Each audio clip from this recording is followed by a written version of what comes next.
आप ध्यान दो, मैंने जब इसमें Ag प्लस मिलाया तो बेटा क्या हुआ, ये जो Ag प्लस आई माइनस था, सुनना आप मेरी बात ध्यान से, Ag प्लस आई माइनस, तो क्या हुआ कि इस आई माइनस के साथ में Ag प्लस आकर जुड़ गया इस आई माइनस के साथ में, जो ये एक्स्ट्रा।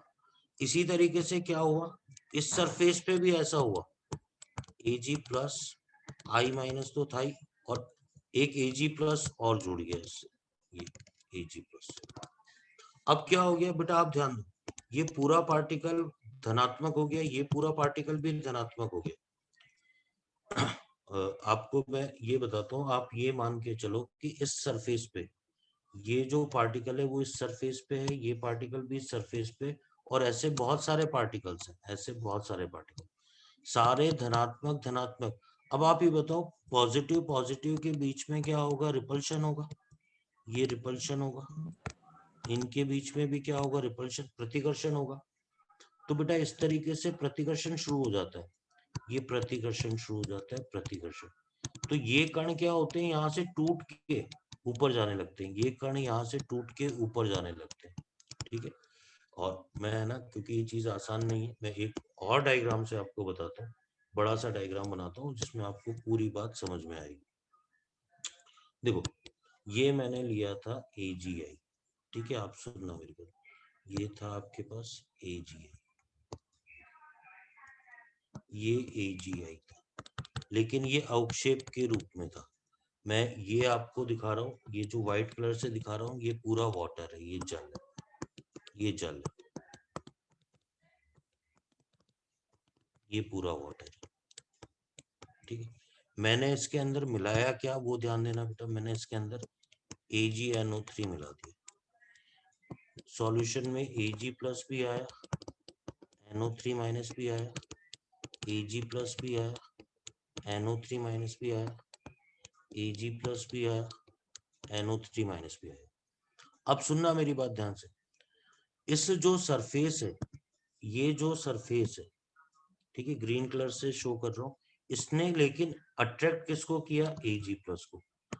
सरफेस के और भी कणों ने किसको अट्रैक्ट किया, Ag प्लस को। किसको अट्रैक्ट किया, Ag प्लस को। बेटा आप देखो, अब सरफेस पे कौन सा क्या बन रहा है वो देखो, मैं आपको है ना इसको इस कलर से बड़े इससे, ये बन रहा है आपके पास AgI और Ag प्लस, ये कण बन रहा है, ठीक है।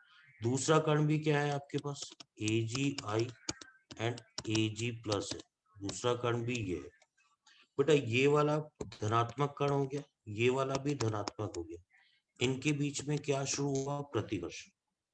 तो बेटा जब ये प्रतिकर्षण होगा तो अब ऊपर की सतह से, ऊपर की सतह से ये जो ग्रीन कलर से मैं जो शो कर रहा हूँ, ये सारे कण क्या है, एक दूसरे से प्रतिकर्षण के कारण, रिपल्शन के कारण एक दूसरे से दूर दूर भागने लगते हैं।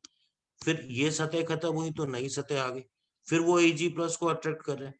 तो धीरे धीरे बेटा मेन रीजन क्या है, अब आप सुनो, मैंने जो लिखाया था उस बात को समझना। सबसे जो ये है खास बात, ये बड़ी इंपॉर्टेंट बात है कि मैं इंग्लिश हिंदी दोनों में बोलता हूँ, due to selective adsorption of common ion. तो बेटा कॉमन कौन सा है, Ag प्लस है, ये कॉमन आयन। तो जो सरफेस है, और वो भी कहां पर, कोलाइडल पार्टिकल के सरफेस पे, इसीलिए उस पर क्या आ जाता है, चार्ज आ जाता है। तो हिंदी में बोलता हूँ, जो कोलाइडी कण की सतह होती है उस पर समान आयन का चयनात्मक, कौन से आयन का, समान आयन का, मतलब AgI में या तो Ki होना चाहिए था, तो I माइनस का। इसी तरीके से अब इसी एग्जांपल में अपन आगे बात करें, इसी एग्जांपल में बात करें, डायग्राम नंबर 2 ले। अगर मैं क्या करता बेटा, ध्यान से देखना, ये आपके पास AgI, ये AgI, ठीक है, इसका PPT अवक्षेप है। अगर मैं इसके अंदर Ki मिलाता तो इसमें जो आयन आ जाते, जगह जगह K प्लस आई माइनस, K प्लस आई माइनस, K प्लस आई माइनस, K प्लस आई माइनस, जगह जगह ये आयन आ जाते। ये मैं जल दिखा रहा हूँ आपको, ये जल है, ये वाटर, ठीक है। अब क्या होता बेटा, जो यहाँ AgI है ना, वो किसको अधिशोषित करता, वो कॉमन आयन कौन सा, I माइनस। तो ये देखो सतह पे जो ये कण बन रहा है ये क्या बनेगा, AgI एंड I माइनस। ये यहाँ पर एक और बन जाएगा, क्या बन जाएगा, AgI और I माइनस। सारे ये कैसे बनेंगे बेटा, समान ऋणात्मक, तो ये भी ऋणात्मक। अब इनके बीच में क्या शुरू होगा, प्रतिकर्षण। जब इनके बीच में प्रतिकर्षण शुरू होगा तो ये कण क्या है, बिखरना शुरू हो जाएंगे, बिखरना शुरू हो जाएंगे। इसीलिए अवक्षेप किस में बदल जाता है, कोलाइडी कणों में बदल जाता है। तो बेटा ये एग्जैक्टली रीजन है। मैंने पूरी कोशिश करी है, 3-4 डायग्राम बना दिए एक ही बात को समझाने के लिए, ठीक है। अब इसी कारण से बेटा, इसी कारण से इसमें आता है, और एग्जाम में क्या पूछा जाता है वो भी बात करेंगे। इसी कारण से इसमें आता है जीटा पोटेंशियल। जीटा पोटेंशियल क्या क्या नाम है, मैं सारे नाम बताऊंगा इसका, ठीक है। इंग्लिश में क्या है पहले वो सारे लिख देते हैं। Electrical double layer, double layer. फिर एक और नाम होता है electro kinetic potential.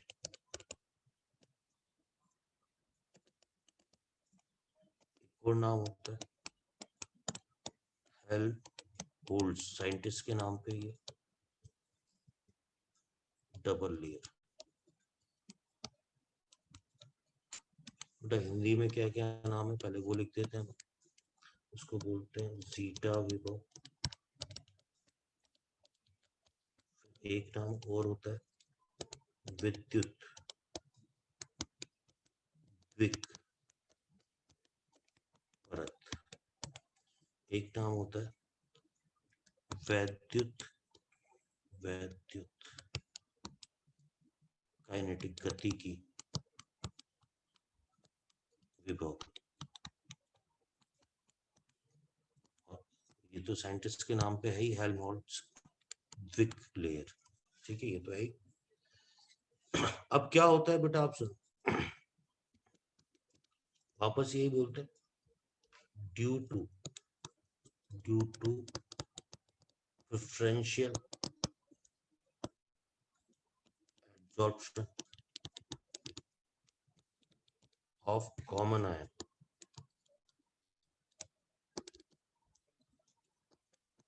on surface of colloidal particle.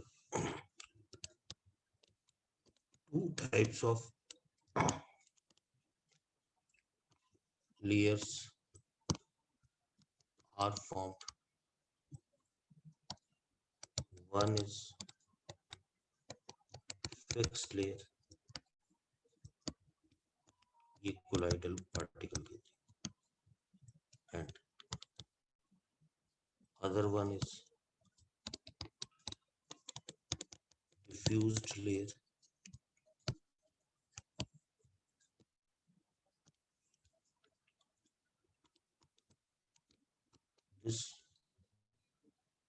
These two layers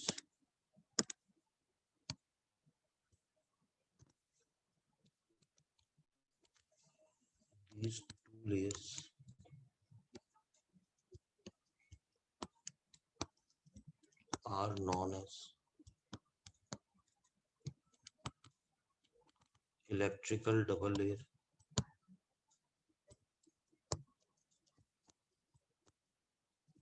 and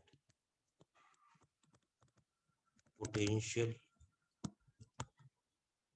generated between these layers is known as zeta potential. अभी हिंदी में भी लिख देता हूँ, और बेटा इसको मैं समझाऊंगा, आप निश्चिंत रहें, इसको ढंग से समझाऊंगा। ये डबल लिखा हुआ, हाँ, तो ये देखिए, कोलाइडी कणों द्वारा समान आयन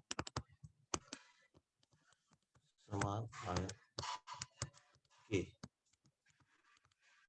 चयनात्मक अधिशोषण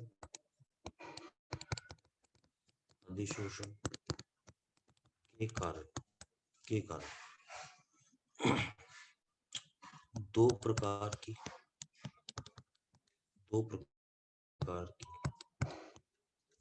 विद्युत परतें बन जाती है। एक निश्चित परत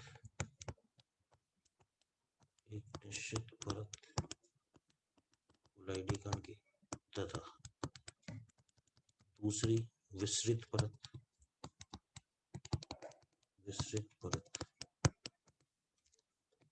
होती है। यह विद्युत द्विपरत कहलाती है तथा इनके मध्य उत्पन्न विभव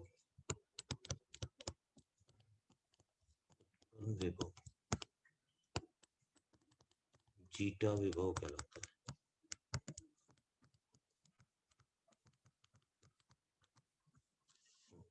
बेटा आप समझाता हूँ मैं आपको हुआ क्या है। इस डायग्राम में देखना, अलग अलग ले लेते हैं डायग्राम, आप ध्यान देना। यहाँ पर तो मैंने लिया था ये था मेरे पास AGI, इसमें मैंने मिलाया KI। अब सुनना बेटा क्या होगा, ये मैं वाटर को शो कर रहा हूँ इस तरीके से, ये वाटर शो, जो विजिबल कलर है वो इस कलर से शो करता हूँ, ठीक है। अब क्या हुआ बेटा, ये यहाँ से खत्म होना शुरू हो गया, मैंने आपको जैसा बताया ना। यहाँ पर क्या हुआ, इस तरीके से बहुत सारे कण बन गए AGI और I माइनस, ठीक है। AGI और I माइनस, AGI और I माइनस। बेटा आप सुनना ध्यान से, ठीक है। 3 कण दिखा दिए, बहुत नहीं दिखा रहा मैं। साथ में मुझे पता है इसके अंदर K प्लस भी घूम रहा है, K प्लस भी घूम रहा है, तो ये भी है। देखो आप सुनना मेरी बात ध्यान से, वो क्या रहा है, ये जो नीचे नीचे येलो कलर है ये खत्म हो गया, ये खत्म हो गया, ये फिनिश्ड हो गया, इसका एग्जिस्टेंस फिनिश्ड हो गया, और ये इस रूप में जो ऊपर दिखा रखा है इस रूप में बदल गया। अब ये कहता है, थोड़ा सा फिजिक्स का लॉजिक लगता है, ये कहता है कि इस सॉल्यूशन के अंदर अब क्या घटनाक्रम होता है, ये क्या करते हैं, जो पार्टिकल्स है वो सारे, ये जो AGI और I माइनस है, AGI और I माइनस, AGI और I minus, AGI and I minus, बेटा ये सारे पार्टिकल एक तरफ आ जाते हैं, और जो K प्लस वाले पार्टिकल है वो सारे एक तरफ आ जाते हैं। इससे क्या होता है आप सुनना बेटा, इसी बात को यूं लिख सकते हैं अपन, इसी बात को, कि इससे क्या होता है सॉल्यूशन के अंदर बेटा, इस तरीके से इधर तो सारे के सारे क्या आ गए, माइनस चार्ज आ गए,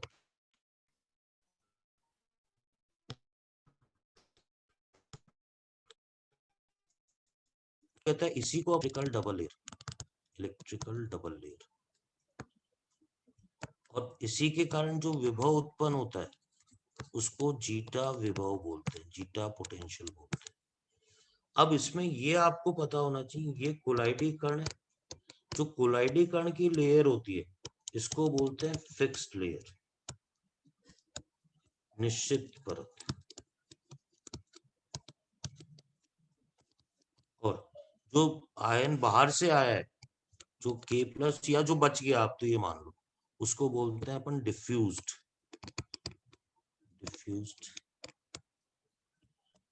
लेयर, उसको बोलते हैं विस्तृत परत। अब बेटा मैं आपको सीधे सीधे कहूं, अपने को ना तो इसमें PhD करनी है, ना कोई ज्यादा दिमाग लगाना है, आपको मैं सीधे क्वेश्चन कंटेनिंग बात बताता हूँ, ठीक है, जो आपको बिल्कुल तरीके से आनी चाहिए, ठीक है। आप सुनना मेरी बात। देखो सबसे पहली बात ये वाली चीज, ये इंपॉर्टेंट, आपसे कहेगा कि भाई क्या कारण है कि कोलाइडी कणों पे आवेश आ जाता है, तो अपन ये कहेंगे कोलाइडी कण अपनी सतह पर क्या करते हैं, कॉमन सेलेक्टिव एडजॉर्प्शन, सेलेक्टिव बोल लो, या एक वर्ड और होता है इंग्लिश में प्रेफरेंशियल, प्रेफरेंशियल, ठीक है, प्रेफरेंशियल एडजॉर्प्शन। तो बेटा ये आपको याद करना है, इससे ज्यादा कुछ नहीं। अब उसके बाद मैंने ये सारे डायग्राम से आपको समझाने की कोशिश करी कि ऐसा क्या हुआ कि ये जो निलंबन के कण थे, पीपीटी था, वो इसमें बदल गया। तो मैंने उसमें आपको बताया है कि भाई इस तरीके से धनात्मक या इस तरीके से ऋणात्मक बन गए, और सारे पार्टिकल एक ही चार्ज के बन रहे हैं, आइदर पॉजिटिव नेगेटिव। तो उनके बीच में रिपल्शन के कारण बड़े कण टूट के छोटे कणों में बदल रहे हैं। तो उसका लॉजिक आपको दिया है मैंने।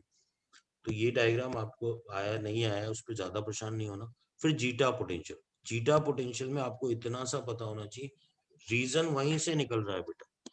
प्रेफरेंशियल एडजॉर्प्शन के कारण क्या होता है कि एक तो कोलाइडल पार्टिकल पे आ जाता है चार्ज, तो जो कोलाइडल पार्टिकल पे चार्ज आया उसको अपन बोलते हैं फिक्स लेयर, और जो रिमेनिंग आयन बच गए उसको बोलते हैं डिफ्यूज लेयर।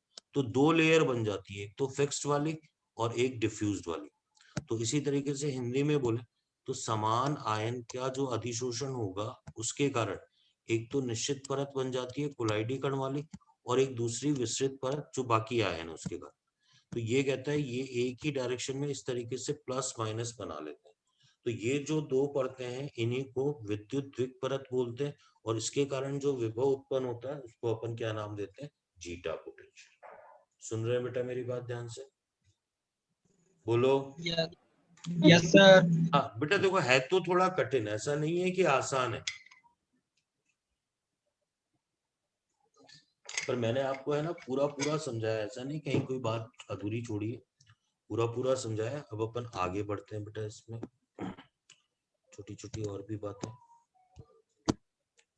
हाँ, इसके बाद बेटा कुछ बड़े ही सम इम्पोर्टेंट,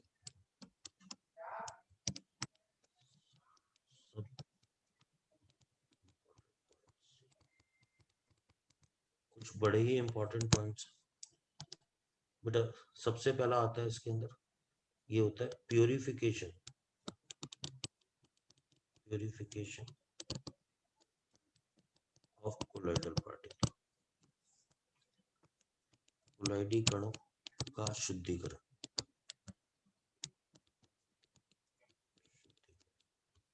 अब बेटा एक बात आप ढंग से समझ लो, इसके अंदर दो मेथड आते हैं, methods are applicable,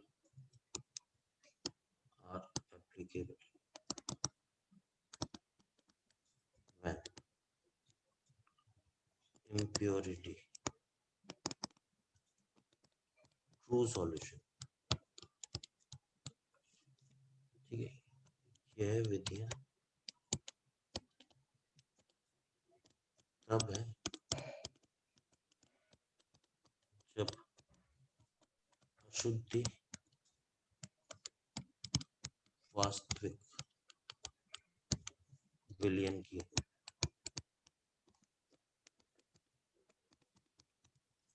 बेटा अभी आपको समझ में आ जाएगी बात।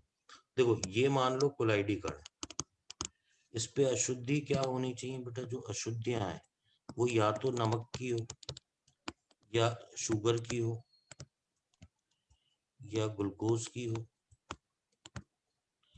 जो बहुत पहले अपन ने पढ़ा था, या कोई CaCl2 स्ट्रॉन्ग इलेक्ट्रोलाइट हो। ठीक है, ये सारी अशुद्धियां किसकी होती हैं बेटा, वास्तविक विलयन की।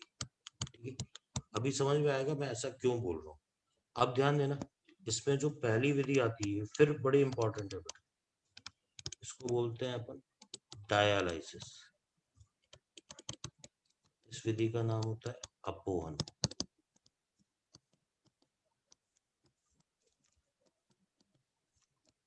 When animal membrane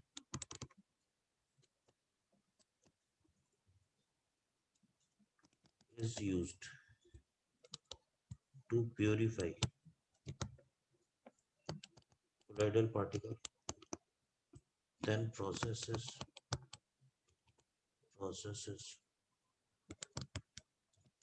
dialysis, and in presence of electric field, this process is known as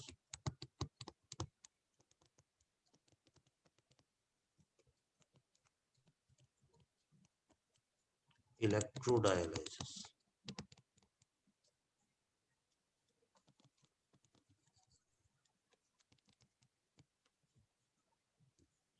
Hindi में लिख देता हूँ। जब सीपी कणों की अशुद्धि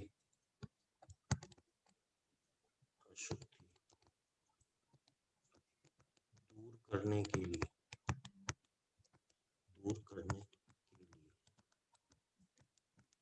जांतव झिल्ली प्रयोग में ली जाती है। जांतव झिल्ली प्रयोग में ली जाती है।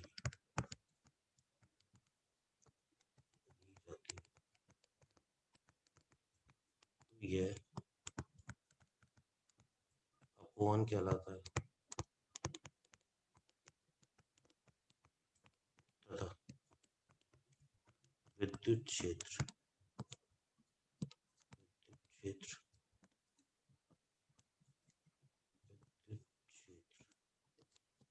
इलेक्ट्रिक फील्ड की उपस्थिति में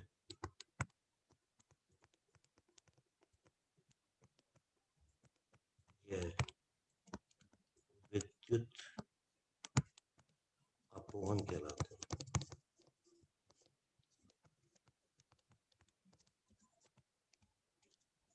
सुनना बेटा मेरी बात ध्यान से, और बहुत आसान सा है। इस तरीके से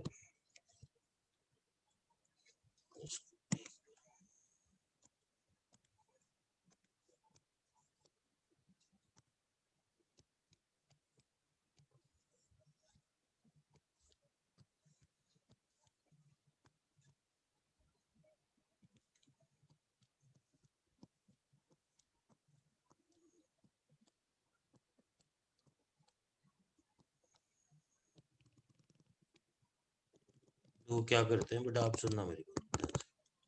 ये होती है एनिमल मेम्ब्रेन।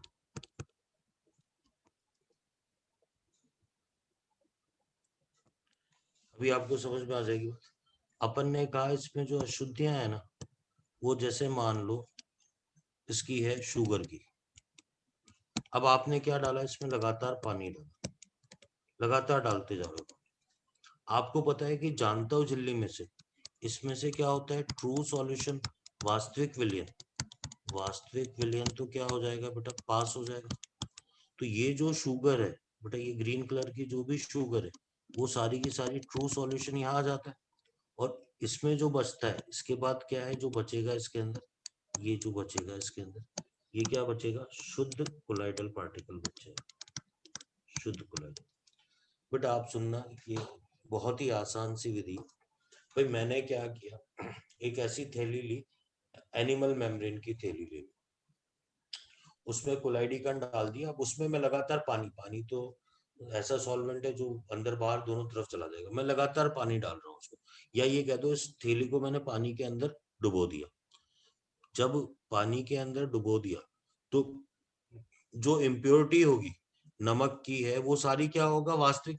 भाई ये मैंने बहुत पहले, मतलब 10-15 दिन हो गए जब अपनी क्लास शुरू में स्टार्ट हुई थी। तो पानी के साथ नमक वास्तविक विलयन बनाता है, पानी के साथ शर्करा भी क्या बनाती है, वास्तविक विलयन। वाटर के साथ सॉल्ट ट्रू सॉल्यूशन बनाता है, वाटर के साथ शुगर भी क्या बनाती है, ट्रू सॉल्यूशन। और ट्रू सॉल्यूशन की खास बात ये होती है कि ये एनिमल मेम्ब्रेन में से पास हो जाते हैं, लेकिन ये पार्टिकल थोड़े बड़े होते हैं, कोलाइडल पास नहीं होते। तो बेटा एक सिंपल सी थ्योरी है कि फाइनली इसके अंदर ये जो अपना एनिमल मेम्ब्रेन वाली थैली है, इसके अंदर फाइनली इस प्रोसेस के बाद केवल और केवल क्या बचेंगे बेटा, शुद्ध कोलाइडी कण बच जाएंगे। ये क्या बच जाएंगे, प्योर प्योर कोलाइडी कण। ठीक है, ये वास्तविक विलयन है, ये ट्रू सॉल्यूशन। ठीक। अच्छा, वैसे मैं बताऊं आपको, आपके क्या है मेडिकल में इसकी बड़ी इंपॉर्टेंस होती है। आपको पता है जो किडनी होती है ना बेटा, वो ब्लड, क्योंकि ब्लड कोलोइडल पार्टिकल है, उसके प्यूरिफिकेशन के काम में आती है। तो जो किडनी होती है वो क्या करती है बेटा, आप सुनना मेरी बात। वो क्या होता है, जो ब्लड में शुगर है, जो नमक है, उसको प्यूरिफाई करके यूरिन से सेपरेट कर देती है। अब इसीलिए कहते हैं ना किडनी खराब हो जाती है, एक किडनी खराब हो गई तो दूसरी से काम चल जाता है, लेकिन किसी की दोनों किडनी खराब होती है तो आपने सुना होगा कि इसको डायलिसिस पे रखा हुआ है, तो वो क्या है आर्टिफिशियल एक तरीके से, इसी तरीके से ब्लड को भेजते हैं, उसका प्यूरिफाई करके वापस शरीर में भेज देते हैं। तो अगर किसी को किडनी ट्रांसप्लांटेशन होता है तो मान लो उसकी दोनों किडनियां खराब है, तो जब तक उसकी नई किडनी नहीं आ जाती उसको डायलिसिस पे रखा जाता है। तो यहाँ पर इसकी इंपॉर्टेंस भी है। और अगर यही काम अपन विद्युत क्षेत्र में इलेक्ट्रिक फील्ड में कराएंगे तो प्रोसेस थोड़ा फास्ट हो जाता है प्यूरिफिकेशन का, तो उसमें उसको अपन इलेक्ट्रोडायलिसिस बोलते हैं, विद्युत अपवहन बोलते हैं। दूसरा आता है बेटा, दूसरा मेथड आता है इसके अंदर अल्ट्रा। सर इसका इंजीनियरिंग फील्ड में कोई काम नहीं है क्या? नहीं नहीं, कोई काम समझ गए। इस चैप्टर का इंजीनियरिंग में कोई काम नहीं है। जो इंजीनियरिंग में काम आते हैं मेनली वो चैप्टर होता है सॉलिड स्टेट, ठीक है, और थर्मोडायनेमिक्स, ठीक है। जो ये वाला चैप्टर है ये पूरा मेडिकल से रिलेटेड है। इसके अलावा केमिकल काइनेटिक्स का भी रोल होता है मेडिकल में, रिडॉक्स का भी होता है, ठीक है। तो मतलब दोनों में कॉमनली है कुछ चैप्टर मेडिकल में, कुछ इंजीनियरिंग में, ठीक है। Ultra filtration,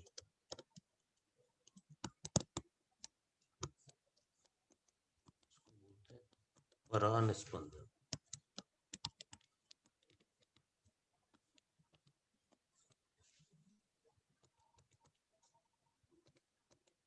true solution, true solution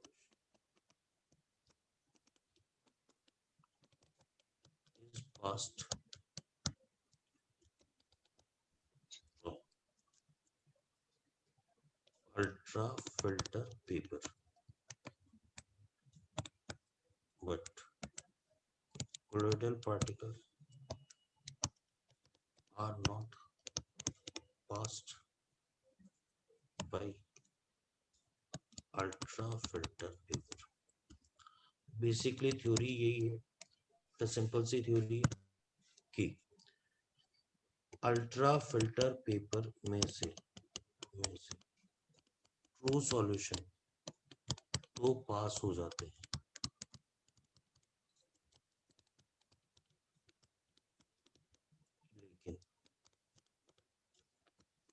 लेकिन कोलाइडरी कण पास नहीं होते। बेटा इसको कैसे यूज में लेते हैं, देखो इस तरीके का पात्र होता है, इस तरीके का पात्र होता है,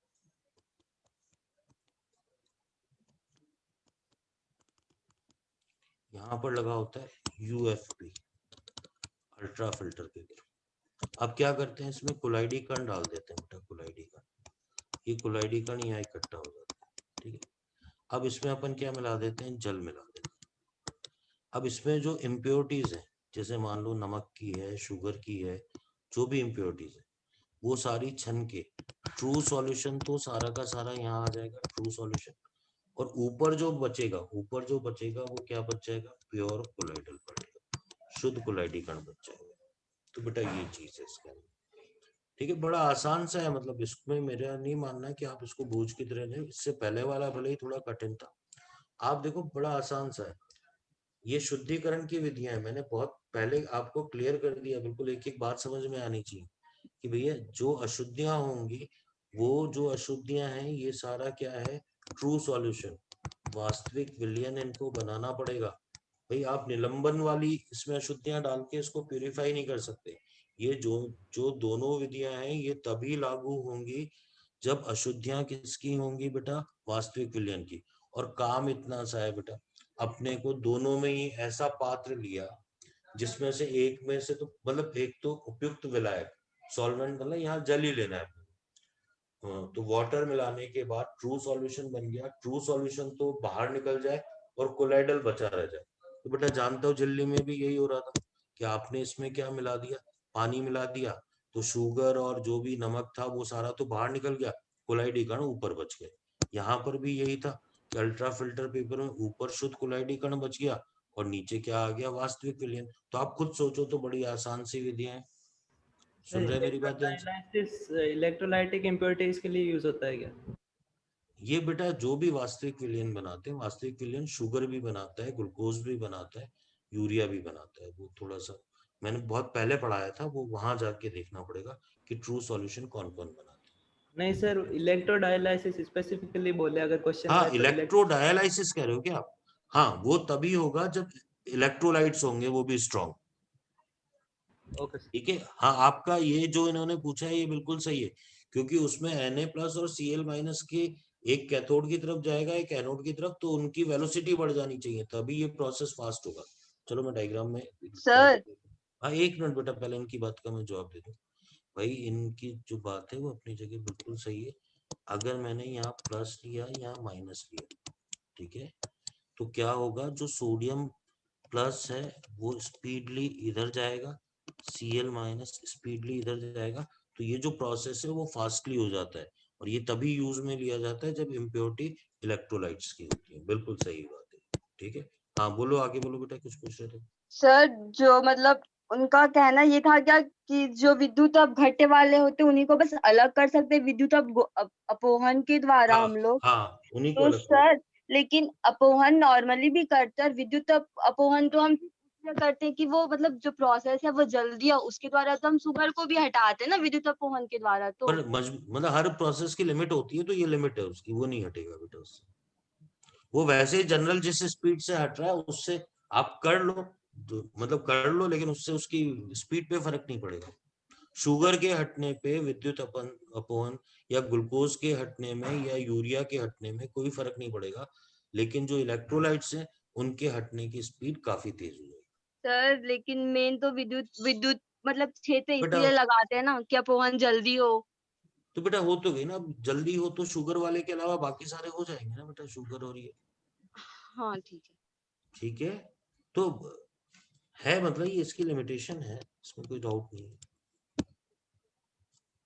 ठीक है, हाँ इसके बाद बेटा छोटे छोटे ये 2 पॉइंट्स पढ़े अपन, फिर एक और आता है, ये हो गया था, अपन ने कहाँ से स्टार्ट किया था, ये था अपने पास, इसको मैं नंबर दे देता हूँ, ए नंबर दे देता हूँ, प्यूरिफिकेशन वाले। इसके बाद में नंबर, सर हाँ बी नंबर, चलो ध्यान देना बेटा, बी नंबर, इसमें आता है बेटा आपके पास value of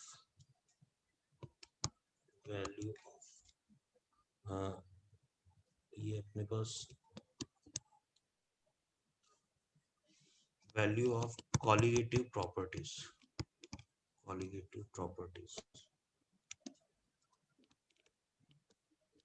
of colloidal particle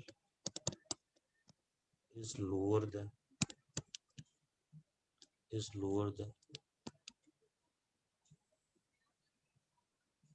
normal particles या true particles। बेटा अभी समझ में आ जाएगी आपको बात। देखो मैं हिंदी में लिख देता हूँ, जो अणु संख्यक गुणधर्म होता है, अणु संख्यक गुणधर्म के मान कम पाए के मान Cp के लिए कम होते हैं। मैं बताता हूँ, जैसे पाई का फॉर्मूला था ICRT, pi is equal to I, ये ग्राम मात्रा थी, ये अणु भार है, ये है वॉल्यूम इन लीटर, ये C आ गया, ये RT है। या कोई और भी फॉर्मूला लोगे, हमेशा जितनी भी कॉलिगेटिव प्रॉपर्टीज होती हैं, वो 1/अणु भार होती है। ठीक है, अभी आपको आ जाएगी बात समझ। कोलाइडी कण ये है, और ट्रू कण ये है। कोलाइडी कण होता है AgI, जबकि वास्तविक है AgI। तो बेटा आप ये देखो, अणु भार किसका ज्यादा होगा, अणु भार हमेशा कोलाइडी कण का ज्यादा होगा। कोलाइडी कण का ज्यादा होगा तो इसकी जो अणु संख्या गुणधर्म है उसका मान क्या होगा, कम होगा। तो बेटा ये है ना अभी इम्पोर्टेंट है, ठीक है, आप देखना इसको जाके, तो ये पॉइंट पे इम्पोर्टेंट है। Hello sir. हाँ बोलो बेटा। सर देन के बाद क्या लिखा हुआ है? किसके बाद? देन के बाद normal particle. Value of colligative properties of Cp is lower than normal properties, normal particles. Okay sir, thank you. बेटा ये दूसरा पॉइंट था। इसके बाद देखते हैं अपन तीसरा, ये आता है आपके पास, एक इसको बोलते हैं कोलैटरल प्रेसिपिटेशन।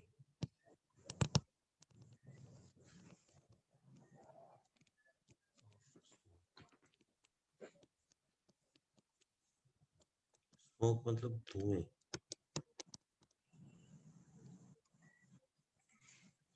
पीपीटी बेटा देखो, इसमें मैं बताता हूँ, आपके जो क्वेश्चन कंटेनिंग पार्ट होता है, एक छोटी सी बात होती है। इंडस्ट्रीज में क्या होता है बेटा, चिमनी लगी होती है, चिमनी। ठीक है, आपको पता है जैसे अभी दिल्ली में बहुत सारा धुआं और प्रदूषण बोलते हैं ना, हर मतलब ये तो बहुत पुराने टाइम से नियम है। वो कहता है जहां भी धुआं निकलता है ना बेटा, डस्ट पार्टिकल, ये सॉरी स्मोक जो होता है, स्मोक में आपको जो पता होना चाहिए, कार्बन के नेगेटिवली पार्टिकल, चार्ज पार्टिकल होते हैं। तो आपको ये पता होना चाहिए कि जो चिमनी होती है उसमें ऊपर की तरफ क्या लगा होता है, एक प्लस एक माइनस। प्लस वाला एनोड होता है और माइनस वाला क्या होता है, कैथोड होता है। तो आपको ये पता होना चाहिए कि जो स्मोक पार्टिकल है, स्मोक पार्टिकल मतलब नेगेटिव वाले पार्टिकल है, वो कहाँ जाके डिपॉजिट होंगे। ये क्वेश्चन बनता है, तो आप बोलोगे ये कहाँ पर डिपॉजिट होंगे, एनोड पर। तो जो चिमनियों से धुआं निकलता है उसका जो स्मोक है, वो आपसे पूछे कि कहाँ पर, एनोड पे डिपॉजिट होता है या कैथोड पर, तो आप जवाब क्या दोगे कि वो एनोड पर डिपॉजिट होता है। सर थोड़ा ऊपर कीजिए ना।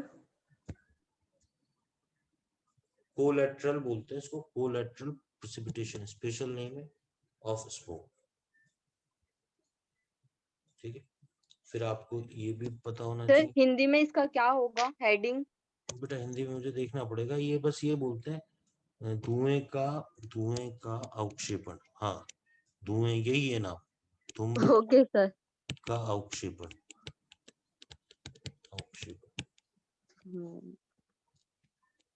ठीक है, धूम्र का अवक्षेपण। फिर है बेटा 4 नंबर पे, maximum medicines are used in colloidal form since surface area of colloidal particle are higher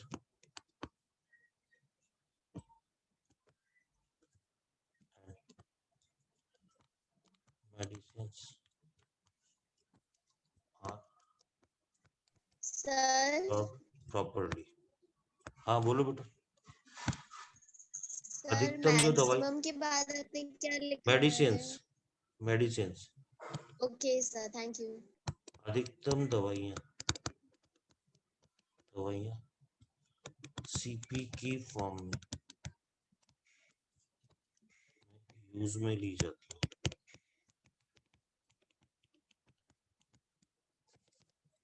ज्यादा surface area,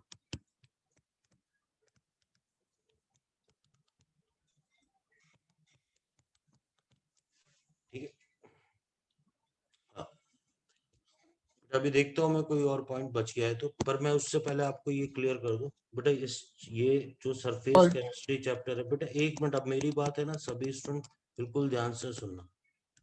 surface chemistry chapter के 3 पार्ट है बेटा, और तीनों का एक दूसरे से कोई लेना देना नहीं। पहले पार्ट में है आपके पास, जिसको अपन सरफेस केमिस्ट्री बोलते हैं, सरफेस केमिस्ट्री। बी पार्ट जो अभी अपन ने पढ़ा, कोलोइडल वाला। और सी पार्ट है कैटलिस्ट, बेटा उत्प्रेरक। ठीक है, अब आपको करना क्या है बेटा, आप सुनना मेरी बात। चाहे तो अभी परेशान मत होना, लेकिन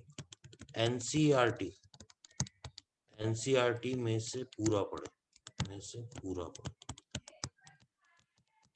मैं क्यों नहीं इसको बताता, मैं सारी थ्योरेटिकल बातें भी बताता हूँ, पर इसको इसलिए नहीं बताता। एक्चुअली में ये सारा क्या है, जब आप इनऑर्गेनिक कंप्लीट कर लेंगे ना, इनऑर्गेनिक, तो कुछ भी नया नहीं रहेगा। आपको पता चल जाएगा, हाँ हेबर्स प्रोसेस है, कॉन्ट्रैक्ट प्रोसेस है, कौन से कैटलिस्ट यूज में आते हैं, क्यों यूज में आते हैं, ओस्टवाल्ड्स मेथड है, तो वो सारा कवर हो जाता है। और अभी टुकड़ों में रहने के बाद उल्टा समझ में भी तब ज्यादा बेहतर आता है जब इनऑर्गेनिक कंप्लीट हो जाती है। लेकिन यहाँ पर आप एक बात ध्यान देना, टेबल की फॉर्म में दी हुई है सारी जानकारी, टेबल की फॉर्म में, तो आप है ना, और इसको पढ़ना जरूर, प्रमोटर, इनहिबिटर, ठीक है, तो वो सारी चीजें हैं इसके अंदर। और एक बार पढ़ने से मतलब कॉम्प्लिकेटेड भी नहीं है, एक बार पढ़ने से सारा आ जाएगा। मतलब अपन उसको थ्योरी वाइज लिखेंगे, टाइम वेस्टेज है और कोई मतलब नहीं, ठीक है। तो बेटा ये चैप्टर यहाँ पर बाइंड अप करेंगे अपन, ठीक है। मैं देख लेता हूँ कोई और पॉइंट ट्राई करो, सर ठीक है। हाँ बोलो बेटा। सर आप बोले थे कि लास्ट में बताऊंगा कि कोई भी धातु के ऊपर पे हाइड्रोजन अच्छा, गैस आता है तो ओके ओके उनकी ओके ओके प्रतिक्रिया कैसे होती है। ओके ओके, वो पॉइंट ट्राई हाँ आप बोले थे बताऊंगा घर। सर एक बार वो लिखने दो ना, फोर्थ वाला पॉइंट। बेटा अरे एक मिनट, अब ये है ना, कौन है। देखो ये वाला पॉइंट सभी सुनना बेटा ध्यान से, ठीक है। The decomposition of gases on metal surface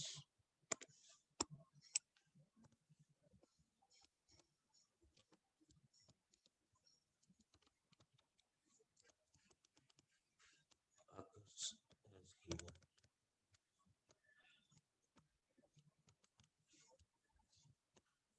धातु सतह पर गैस का अधिशोषण, गैस का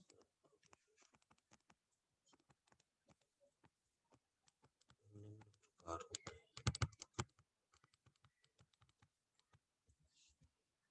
जैसे ये बोला बेटा, 2 - 3 and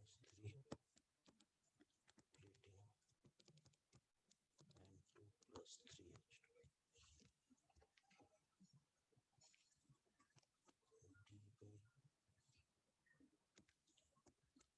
R is given.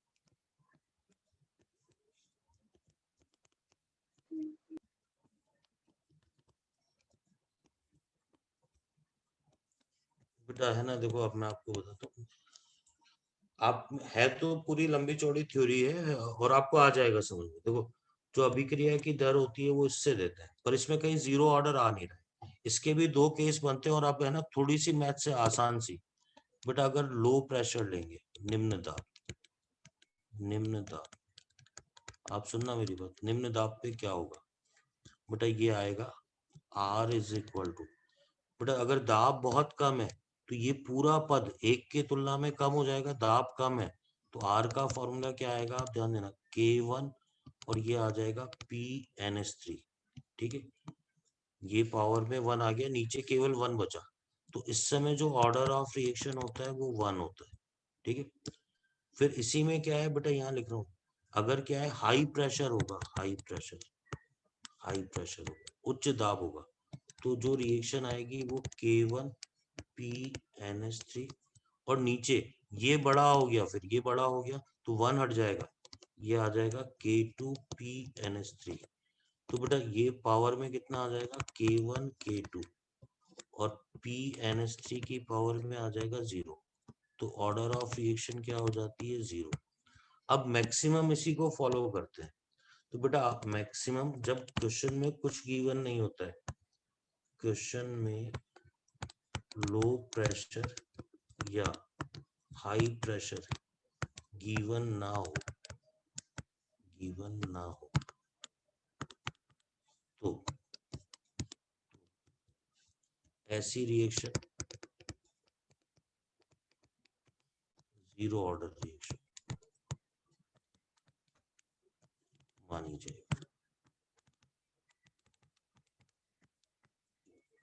Case तो टोटल 2 बनते हैं इसमें, केस तो 2 बनते हैं कि निम्न दाब पे तो ये फर्स्ट ऑर्डर होती है।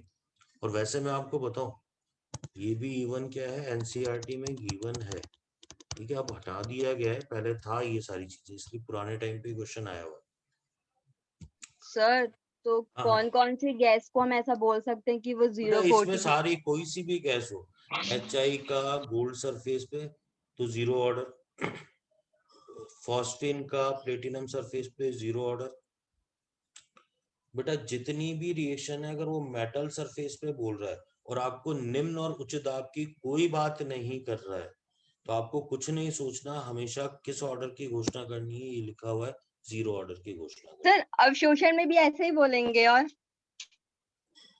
बेटा वो होता ही अधिशोषण ही है, वो वर्ड अधिशोषण नहीं होता है, मेटल सरफेस पे अवशोषण होता ही नहीं। हाँ ठीक है, थैंक यू। ठीक है, हाँ। तो बेटा ये चीज है, आप देखो ध्यान से, ठीक है। मैं एक बार बुक में देख लेता हूँ, अच्छा तो नहीं। सर थोड़ा नीचे करिए ना। एक मिनट बेटा, एक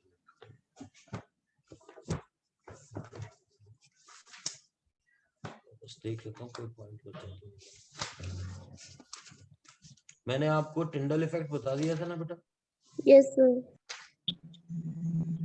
यस सर, बता दिए थे। एक छोटा सा पॉइंट और देख लो, ये पॉइंट होता है,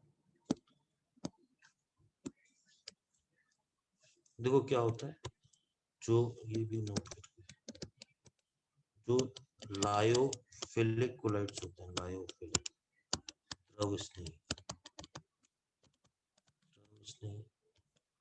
ये होते हैं उदासीन, न्यूट्रल।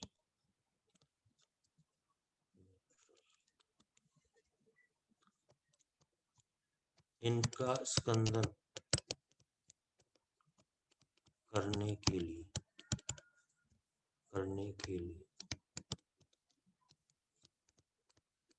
पहले अल्कोहल मिलाया जाता है,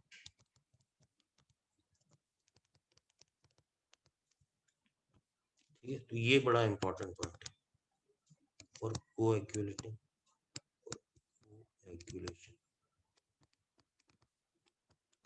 of lyophilic colloid, alcohol is mixed।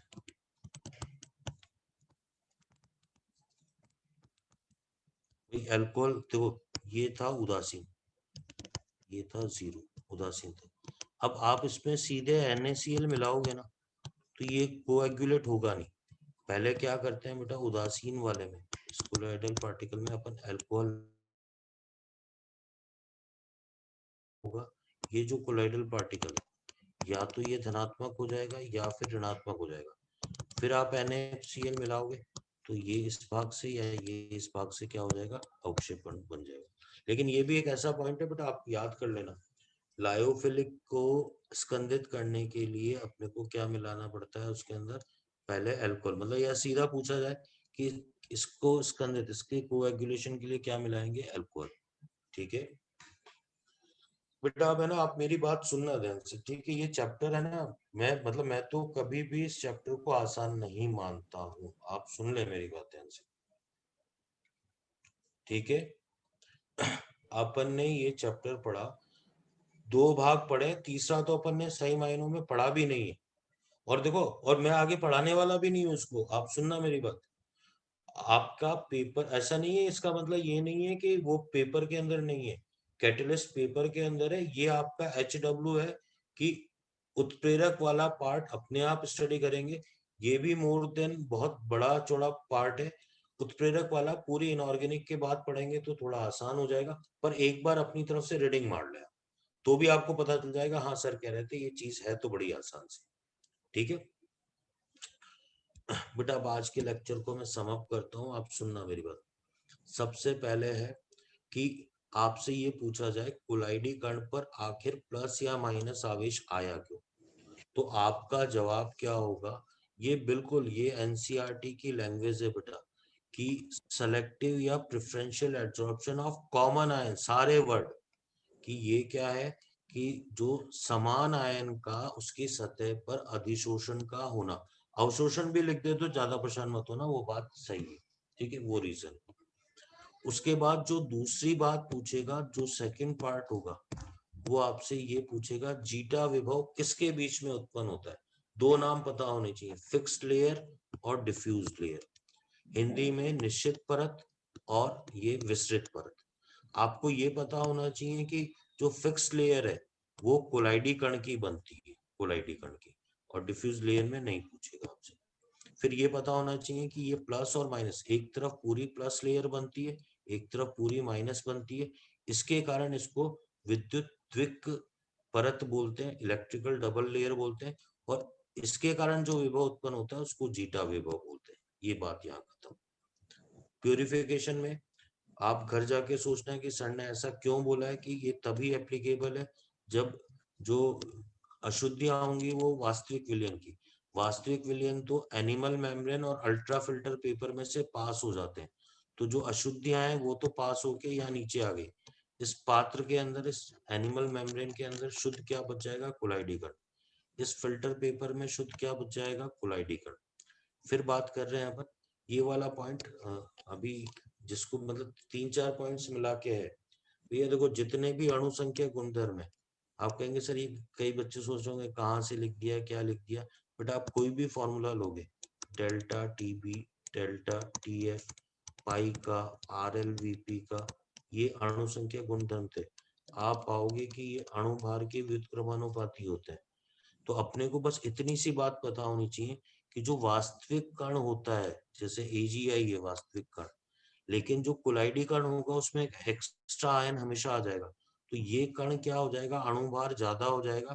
इसीलिए इसीलिए वो ये प्रश्न पूछेगा कि जो अणु संख्या गुणधर्म होते हैं वो कोलाइडी कणों के वास्तविक कणों की तुलना में, वैसे सीधे भी उत्तर दे सकते हो क्योंकि आपको पता है वास्तविक कण तो छोटा होता है और कोलाइडी थोड़ा बड़ा होगा, तो जो बड़ा होगा उसका अणुभार भी ज्यादा होगा, अणुभार ज्यादा होगा तो उसके लिए कुल जो अणु संख्या गुणधर्म का मान है वो कम आएगा। सी पॉइंट, चिमनी में ये ध्यान रखना है जो धुआं होता है वो नेगेटिवली चार्ज होता है, तो वो कहाँ पर जाके डिपॉजिट होता है, एनोड पर, ठीक है। फिर चाहिए दवाइयों में ये क्वेश्चन ये पूछेगा कि दवाइयाँ कोलाइडी पार्टिकल की फॉर्म में ही यूज में लेना ज्यादा बेहतर क्यों होता है, तो आप बोलोगे क्योंकि उसका सरफेस एरिया क्या होता है, ज्यादा होता है, वो कण, मतलब सारी बात ट्रू के रेस्पेक्ट में होती है, ट्रू की तुलना में बड़ा होता है, तो उस कारण से उसका एब्जॉर्प्शन इजीली होता है, ठीक है। फिर ये मैंने आपको बताया, ये आपको अपने आप पढ़ना है, उत्प्रेरक वाला पार्ट। ये वाले पार्ट में ये है कि आप तो फाइनली कंक्लूजन ये बोल सकते हो कि फाइनली सभी गैसेस का, ये बोल दो जब कोई जानकारी नहीं है, तो सभी गैसेस का, गैस का मेटल सरफेस एब्जॉर्प्शन अधिशोषण जीरो ऑर्डर रिएक्शन,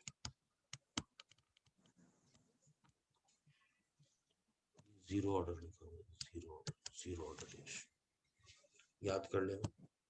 फिर ये भी एक छोटे छोटे पॉइंट्स हैं, ये छोटा पॉइंट है, ठीक है।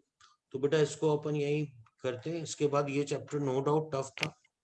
अब जो आपका आएगा रिडॉक्स वाला वो काफी आसान है और एक कंटिन्यूटी भी है उस चैप्टर की। इस चैप्टर में इसलिए ये टिपिकल था कि इसमें क्या होता है कि जो शब्द थे आप खुद देख रहे हैं बेटा, शब्द बिल्कुल नए, कोएगुलेशन, फ्लोक्युलेशन, ऊर्णन, डायालाइसिस, लायोफिलिक, लायोफोबिक, मिसेल, मतलब आपने गोल्ड नंबर, आपको भी सर क्या है ये, इमल्शन, ठीक है, water in oil, oil in water, और भी एग्रीगेशन, फिर मतलब बहुत सारे, अल्ट्रा फिल्ट्रेशन, सारा केमिस्ट्री से बिल्कुल हटके सारी नई बातें, ठीक है।